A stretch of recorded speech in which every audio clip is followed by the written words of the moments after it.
Hello बच्चों, let's read the following question. Find the entropy increment of 1 mole of a van der Waals gas. Question में हमें क्या दिया है? 1 mole of van der Waals gas दिया है, उसका हमें इंट्रोपी इंक्रीमेंट फाइंड आउट करना है due to the isothermal variation of volume from V1 to V2. Volume का V1 टू V2 क्या हो रहा है? आइसोथर्मल वेरिएशन हो रहा है. The van der Waals corrections are assumed to be known. जो van der Waals corrections हम यूज करते हैं वो assume कर लो कि हमें क्या है, known है. So first of all, we will talk about the key concept used in the question. इस question में क्या key concept apply हो रहा है?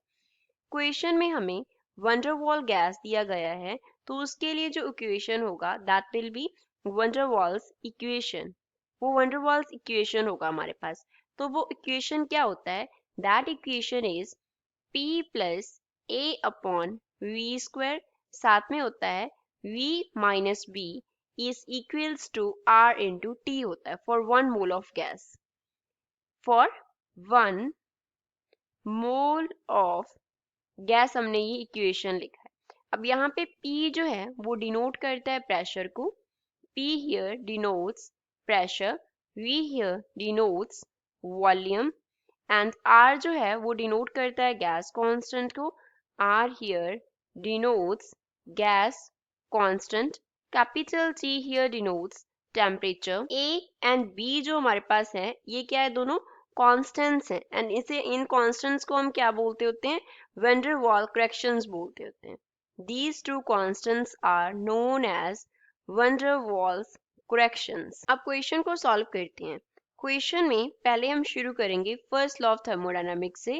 First law of thermodynamics. According to first law of thermodynamics हमारे पास क्या रिलेशन होता है? We have change in heat, उसे हम कर्ली क्यू लिख लेते हैं, डी क्यू लिख लेते हैं. Change in heat D Q किसके इक्वल होता है? Change in internal energy plus work done कितना हुआ. अब यहाँ पे क्यू जो है वो डिनोट कर रहा है हीट को.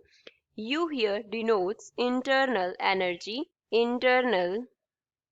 energy को डिनोट करता है and W here represents work done, W work done को डिनोट करता है.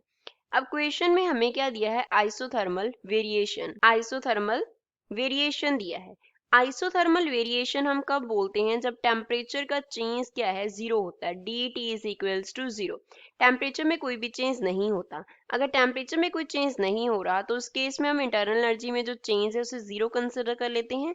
तो जो डी क्यू है वो किसके इक्वल आ जाएगा? It will be equals to D W. तो यहाँ से डी क्यू जो है उसे हम क्या लिख लेंगे? पी डी वी लिख लेंगे. और अगर हमें इसका टेम्परेचर के विद रिस्पेक्ट टू वेरिएशन चाहिए then we can write G Q with respect to temperature. हमारे पास किसके इक्वल होगा? प्रेशर का वेरिएशन हो जाएगा with respect to temperature and साथ में क्या आ जाएगा? डी वी आ जाएगा. तो इंट्रोपी जो है एस वो हमारे पास क्या होता है? चेंज इन हीट अपॉन में क्या होता है? टेम्परेचर होता है. So we can write Gp upon dt at constant volume. ये कंडीशन हम कांस्टेंट वॉल्यूम पे कंसिडर कर रहे हैं. साथ में क्या आ गया? dv आ गया. यहाँ पे ds होता है विच मीन्स अगर हमें ds change in entropy with change in volume निकालना हो तो वो हम कैसे निकालेंगे? चेंज इन प्रेशर निकालेंगे. कितना हुआ? With respect to change in temperature at constant volume. तो क्या मिल जाएगा हमें? ds अपॉन डी V मिल जाएगा. अब फर्दर क्वेश्चन में हमने वैन डर वाल्स इक्वेशन से लिखा था P plus A upon V square, साथ में क्या था? V माइनस V किसके इक्वल था? R इंटू T के इक्वल था.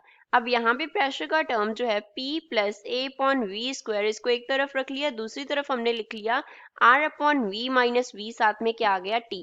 अब अगर हमें यहाँ पे dp अपॉन dt निकालना, प्रेशर का variation with respect to temperature at constant volume, तो a upon v square term जो है वो वेरी नहीं करेगा, वो कांस्टेंट हो जाएगा क्योंकि वॉल्यूम हम कांस्टेंट ले रहे हैं. तो इस टर्म का डिफरेंशिएशन तो जीरो आएगा. तो लेफ्ट हैंड साइड पे आ गया dp upon dt at constant volume is equals to R upon V minus V रह जाएगा क्योंकि टेम्परेचर के विद रिस्पेक्ट टू हम डेरिवेटिव कर रहे हैं. लेट अस सपोज ये हमारे पास फर्स्ट इक्वेशन है और ये हमारे पास क्या है? सेकंड इक्वेशन है. तो फर्स्ट एंड सेकंड से अगर हम इन्हें इक्वेट कर दें देन वी कैन राइट कि जो इंट्रोपी का वेरिएशन है विद रिस्पेक्ट टू वॉल्यूम वो किसके इक्वल है? R upon V minus V के इक्वल है. तो यहाँ से हम लिख सकते हैं ds जो है वो किसके इक्वल हो जाएगा? R upon V minus V, साथ में क्या आ गया, डी वी आ गया। अब दोनों तरफ हमें क्या कर देना है, इक्वेशन के इंटीग्रेट कर देना है। तो इंटीग्रेट करने पे हमें लेफ्ट हैंड साइड पे क्या मिल जाएगा, S, that is integration of D S. Right hand side पे वॉल्यूम वेरी किया है v1 से v2 तक, टर्म क्या है, r upon v minus v है और इंटीग्रेशन है विद रिस्पेक्ट टू वॉल्यूम। अब इंटीग्रेशन को सॉल्व कर लेते हैं। लेफ्ट हैंड साइड पे तो s आ गया, राइट हैंड साइड पे r जो है वो इंटीग्रेशन से बाहर आ गया। 1 अपॉन v माइनस v का इंटीग्रेशन जब हम करेंगे तो हमें क्या मिलेगा, natural log of v minus v, और जो लिमिट्स हैं that are from v1 to v2। अब upper limit minus lower limit हम करते होते हैं, so s is equals to r into क्या बन जाएगा, natural log of v2 minus b minus natural log of v1 minus b बन जाएगा। तो अब यहाँ पे हम फॉर्मूला अप्लाई करेंगे कि अगर हमारे पास natural log of m minus natural log of n हो तो वो क्या होता है, natural log of m upon n के इक्वल होता है। So applying here we will get s is equals to r into natural log of v2 minus b upon में क्या आ जाएगा, v1 माइनस v आ जाएगा। So this is final answer for the given question. I hope you understood well. Thanks.